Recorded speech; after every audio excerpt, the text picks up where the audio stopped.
Crusader Kings and Total War. Both are amazing strategy games that span the ancient and medieval worlds, or in some cases, the fantastical and modern worlds, depending on which game in the company's repertoires you're looking at. In today's video, we're going to discuss just that, Crusader Kings from the perspective of a Total War player. This isn't a comparison video saying which game is better, because they're both vastly different games. Before we get started, I want to give a huge shout out and thanks to Paradox Interactive for sponsoring this video. They approached myself, Heir of Carthage, Turin, H for Havoc, Dov Plays, and some other Total War YouTubers that play both games and asked if we would cover what Crusader Kings is like from that Total War perspective. We did a massive 4-hour multiplayer stream, which is linked in the upper right corner, and it's ridiculous. It was a lot of fun. Spoiler alert, I spent a lot of time assassinating people. And that's actually a great starting point. Let's talk about both games real quick, because I think asking which game is better is the low-hanging fruit. It's not the same, nor should it be. If you would like to jump to any relevant points, please refer to the table of contents and chapters within the timeline. But Crusader Kings 3 is a real-time strategy medieval court simulator, where your objective is to establish duchies, kingdoms, and empires while growing your own personal dynasty. The game centers around the intrigue at court, as well as manipulation of titles and lands to better grow your nation across the map. It's also worth noting there are no actual battles in the conventional strategy sense. It's more akin to, I guess you could say, Civilization, or if you played any previous Paradox game, you know what you're getting into. I will show off those battles during this video so you can see firsthand what they're like and get a good feel for them. Total War, on the other hand, is a grand strategy game that blends turn-based campaign map play with a real-time massive combat system. You will not be micromanaging a kingdom's nuanced development, or worrying about who to marry your heirs off to secure alliances and congenital perks, as well as which dynasty they will be a part of. Nay, it's all in the name. It's all about war. Kingdom management is on a macro level, while the combat system is on a micro level. Sweeping the camera over beautifully diverse battlefields as you wage war across the lands of Warhammer, ancient Rome, dynastic China, medieval Europe, or Japan is really the largest driving force behind the Total War franchise. So now that we've established how both games are different and what sets them apart, because again, this isn't what game is better, let's dive into Crusader Kings 3 to talk about some of the mechanics of the game. My goal in this video is to at least shed some light on how the gameplay operates on a high level. I've crafted a number of guides linked in the upper right corner, which should help you get started should you pick the game up. But today I'll be showing off the general UI, how managing your kingdom works, the battle system, as well as some quick highlights and overall closing thoughts and discussion from the stream that I did on Monday with all the other YouTubers. But let's get started. So to start out, here is the actual game map itself, and you can decide whether or not you want to start in 867 AD or in 1066 AD. And this specific campaign, I'm playing as the Duke of Apulia, and I've grown my kingdom pretty significantly, so we're going to show that off. And you can see the Byzantine empires here, having chunks of it taken apart by the Seljuk Turks, or portions of it are extending into Ruthenia, which eventually becomes Russia. What is really cool about Crusader Kings 3 is you get to really craft the history on a pretty cool global scale. And you get to do the same thing in specific Total War games, depending on which one you're talking about, right? Which is always really fun. I think that's probably one of the driving forces behind both the Total War and the Crusader Kings franchise, is being able to create the history you want or recreate the history that was. And that's what makes, I think, in my opinion, a very strong factor for both games. But let's zoom in here to my lovely little kingdom of Sicily. It's growing, it's getting pretty hog wild over here. And I chose this one because this is the Norman occupation of Sicily, and what becomes a pretty important historical moment for not just the Normans, but the world. The Normans have such a huge, I guess you could say, weight in history throughout not just simply Italy and, of course, Big Bad England, but a lot of the world. Normans influenced so many things, and they became a really personal fascination of mine. So taking a look at the actual country itself, or my kingdom itself, we can see that my king here has a number of pretty awesome traits. He's greedy, he's fickle, and he's arrogant. And all of these personality traits actually lend themselves to certain things that happen within the game. Your character's greedy, let me hover over that, So maybe he's not so willing to give gifts away to bolster the opinion of other people around him. If you think of this in diplomatic terms, you think of the diplomacy screen and increasing your disposition with another faction, right? Well, you do the same thing here in Crusader Kings, where you increase your low opinion of not just simply external forces like other factions, but also internal forces like lords that are within your lands, your own vassals. And in this case, I've got a number of ducal or dukes, ducal vassals, duchies, dukes, all over the place here that act as my direct vassals. But greedy is going to then influence your character and say, well, I don't want to give away money, so it's going to cause stress. Now, if I hover over there, you can see my current stress level is at 0 of 3. And your stress level will continue to ramp up as you accrue more stress. And at every level of 100, 200, and 300, you get what is called like a mental break event. And it's pretty interesting. Your character can maybe become reclusive, or he can just become a lunatic, and you'll get traits that hint or maybe even weigh into heavily more so with your stress level break. So it's pretty interesting. You deal way more with the individual character growth in Crusader Kings 3 than you do with Total War, which is obviously going to be hinged more upon armies and army growth and how those armies operate on the battlefield. And you do get elements of that here, but it's all about these individual traits, right? Eager reveler. So maybe I want to reduce some of my stress. I can go on a hunt. I'm a novice hunter, so it increases the amount of stress that I lose by going on a hunt. And every single one of these actions, a hunt, a feast, it essentially, here, I'll press this button right here and I'll show you. I press host a feast and it tells me you go on a hunt in one of the baronies of your realm. You lose 39 stress because you're a novice hunter. You may get opportunities to increase your prestige. So it cost me some money. I sound the horn of Helm Hammerhand in the deep one last time, and it will lead to... oh, good. This is probably a cool thing to talk about too right now. In this point in the campaign, I just completed a crusade into Jerusalem to capture the Holy Land, and my what's it called? My beneficiary, the person that I sponsored to represent me in the crusade, contributed the most to the war. So he is now the ruler of the Kingdom of Jerusalem. And I can choose right here to either play as him. So if you're playing as an Iron Man campaign, you cannot jump around the map. And I'll show you how to do that in a second. So this allows you to play now as the Kingdom of Jerusalem, or it's time to focus back on my realm. I just continue playing as I am. So I'll continue playing as I am just to show you guys what I was talking about with that little hunt mechanic. So this will pop up and bwam. Oh, hey, that's not the thing I was thinking of. It'll pop up in just a second, little events from that hunt. There we go. So let's see here. I sunset guns over my cousin, Duke Jonathan, to see him doing the same. So I get these little dilemmas here that either offer situations that will bolster or hinder other people's opinion of me. Maybe I will get a trait like wounded because I did a mishap during the hunt and I got lost and I got sick from it. There's a bunch of scenarios that are going to present themselves that are totally random. So let's see here. I can choose to bring it down, shoot the same wolf that he is hunting, or I let him do it. So you can see here's an example of why arrogant is working against me. Because I'm arrogant, I don't want him to be better than me. So letting him take the shot means he gets a better opinion, but I get some stress from it. I'll go ahead and go with this just to kind of show. And it even says right here, like there's a little icon shows me, oh, there's some stress that's going to happen. So I hover back over here. This is now at 25 stress. And the hunt, which was aimed to reduce my stress, actually gave me some stress. And there we go, we're done with the hunt. I get some prestige that I can use as a currency to create certain things or do marriages and so on and so forth. And my hunt is at an end. So I did say that this is a real-time strategy, and you notice that I press pause by pressing the space bar.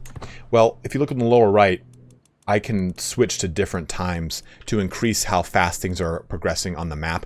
It's just the same way as if you were playing in a battle with Total War Warhammer, and you're like, okay, well, I don't care what goes on in between my forces moving to meet each other, let's just get to the fun of it, and you fast forward to speed 3. I can do the same thing here, especially if I'm at war or if I'm waiting for a certain thing to resolve. Now, outside of the traits, I have individual character skills that will grant me bonuses towards, say, my learning, which will help out with certain things like my piety, which is another resource, which is essentially tied to religion and holy wars. I can reduce the prestige cost to increase crown authority, which is essentially the absolute rule over your own land. You have a lot of really cool skills here that can be the main focus of your character. You can see that this character has a high level of learning. And as a result, get these 3 buttons down here, which we'll go into, I can increase my cultural innovations, which are basically the equivalent of what you would look at as a technology tree. And this continuously growing because of the amount of effort I'm putting into it. So I'm focusing on battlements. It's going to take 6 years to progress. And we're also being exposed to arched saddles. So while this all might be kind of Greek to you and not make a lot of sense, I'm just simply showing off here that there is an overarching technology system in Crusader Kings 3, much like we get with Total War. And we also have our individual courts and the such. So my realm is my immediate domains. It's pretty much all right here. Anything that I zoom in and I can see the name of is my immediate domain. Then my realm is then ruled over by a number of vassals located across my kingdom. Here, here, so on and so forth. The larger the flag, the bigger the title of the vassal. So my king flag is bigger than this duchy flag, which is bigger than this county flag. So on and so forth. And then I also have another tab here for succession. Remember how I was saying one of the big differences is kind of like you don't deal with the individual nuance of court? Well, here you can see that I have to deal with how my kingdom progresses after this point when I pass away. This game is not necessarily about painting the map. It's about acquiring titles and ensuring those titles, playing the mini game of keeping those titles within your dynasty. Now that's this button right here. Remember I'd say I'd talk about these 3 buttons down here?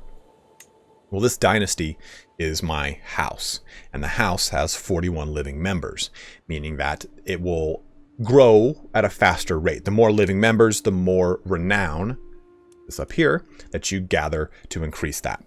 And that renown can then be spent on your legacies. Think of this as an additional technology tree that is going to have overarching benefits on your entire playthrough of the game, on your dynasty as itself, because you can switch cultures as you see fit. You can say, maybe, you know what, I started off as Sicilian and I've got a lot of Sicilian lands, but I've expanded so much now into Anatolia, we can swap to a culture that is more in line with that. So you can swap cultures that make sense with what you're playing as. Your dynasty, though, these dynasty legacies will always be present throughout your playthrough. Now, this is something that's new to Crusader Kings 3, but you essentially get to influence one or all of these individual fields, and they cost an increasing amount of renown points depending on where you are in this corresponding field. So basically, you get the chance to maybe, like right now, my character, this is pretty funny, he is Hunchback.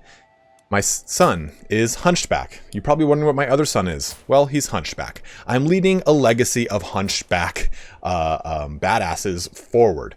My father was not Hunchback.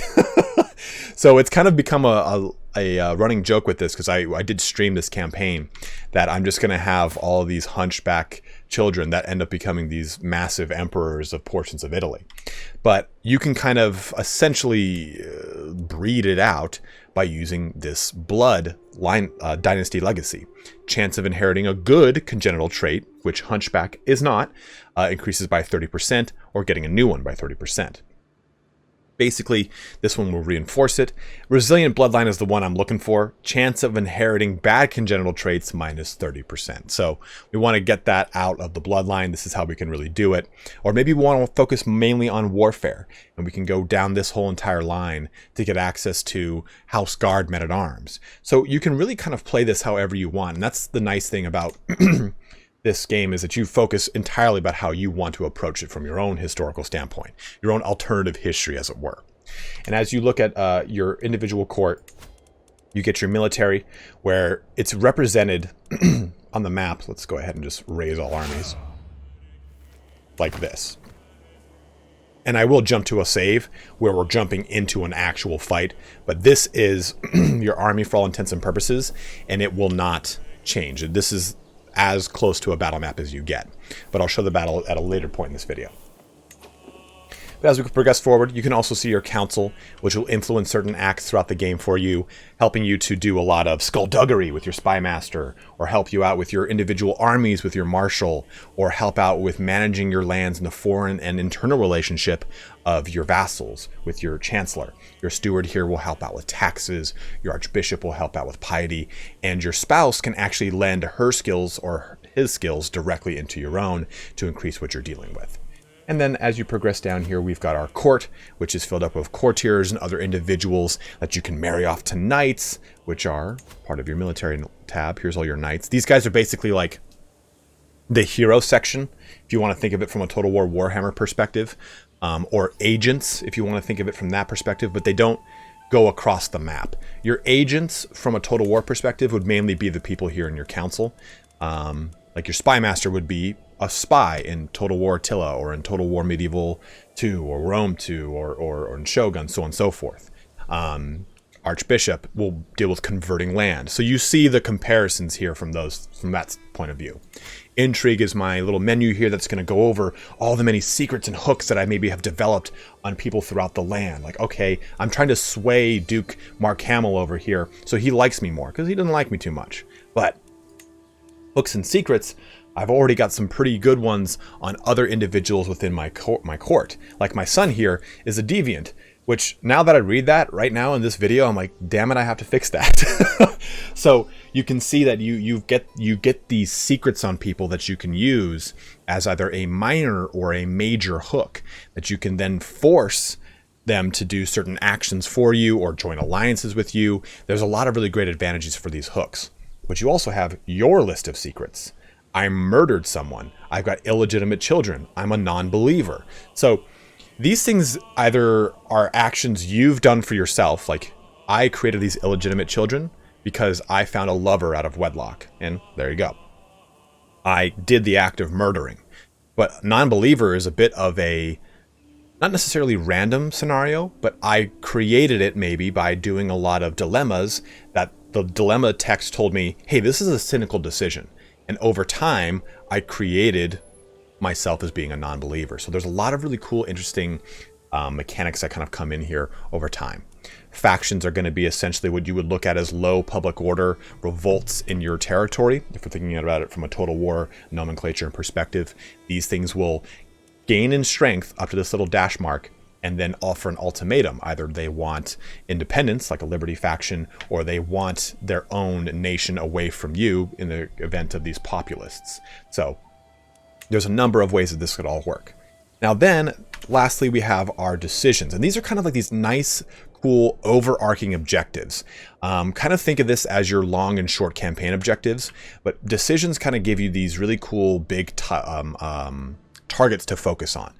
Founding an empire. So we need to do all these little things here, like maybe having a realm that is 120 counties large, or hold 3 kingdoms and a realm that is 80 counties large, and I can create my own empire with its own name.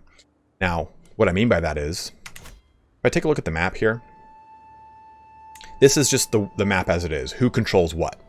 Now, if I go ahead and click this button, here's all the duchies across the entire map. I press this button, here's all the kingdoms that are comprised of those duchies. And now if I press this button, here's all the empires that are comprised of those kingdoms, which are then inhabited by those duchies. So you get a sense for, here's all the empires that exist on the map, but I can create my own. So if I'm playing in Russia, well, there's just the Empire of Russia. I can create my own that says Kievan Rus. So you get this really cool mechanic here where you can create your own empire. You can Empire the Spaghetti Monster if you so wish, whatever you want to do, which is kind of cool. And depending upon what faction you're playing, remember how I said Iron Man locks you into playing the character you start off as? We're not playing Iron Man, so I will show you something else. I'm going to switch characters over to Castile over here. And this is during the Reconquista era of Spain. It starts in the late 800s AD. So if I click decisions, I can unite the Spanish thrones. I can form Portugal. You have all these different historical decisions depending upon what place you are on the map and what person you are. So that's one of the cooler things too about Crusader Kings, is being able to kind of forge that legacy for yourself if you see fit. You don't have to. You can create the empire you want. You don't have to unite the Spanish crowns.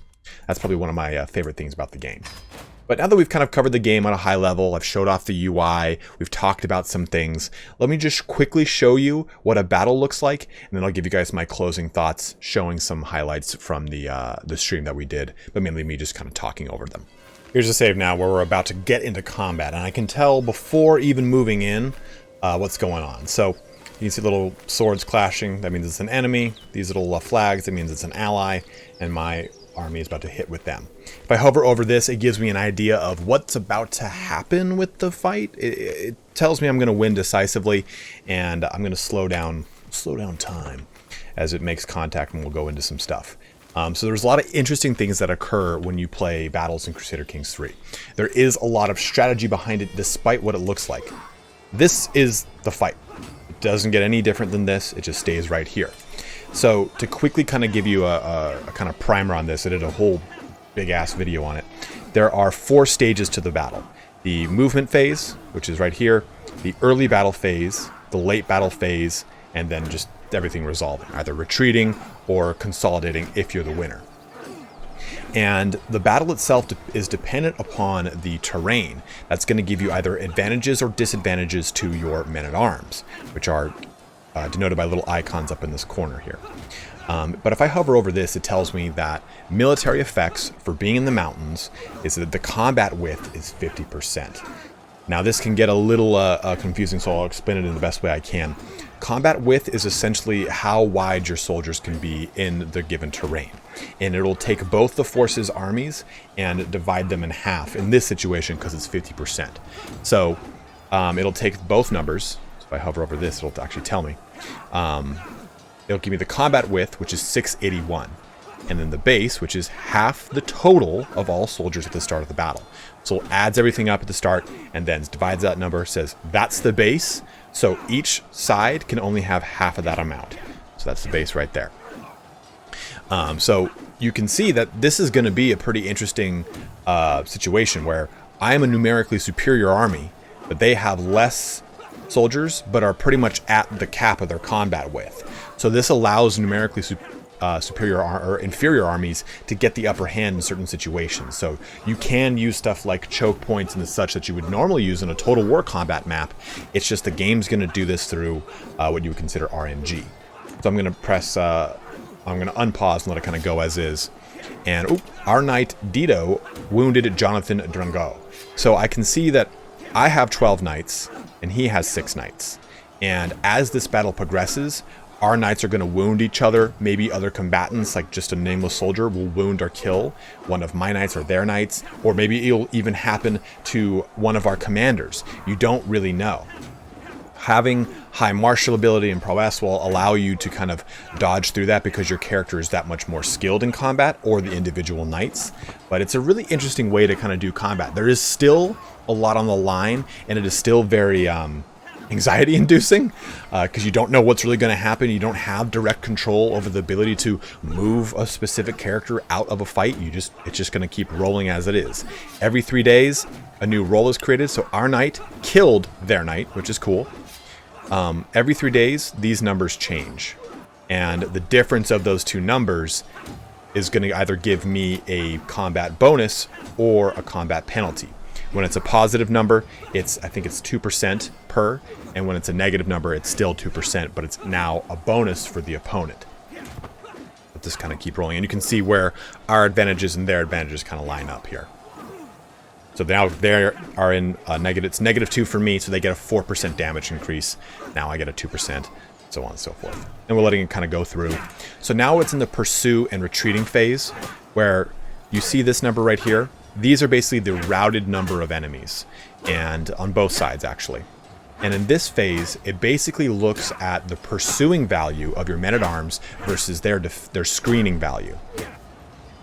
This is pursuit, and this is screen. If the pursuit value is higher than their screen value, then I will be able to kill more of his retreating forces, because routed casualties are not permanently dead. They come back over time as your army retreats away. Let that kind of go through, and there you go.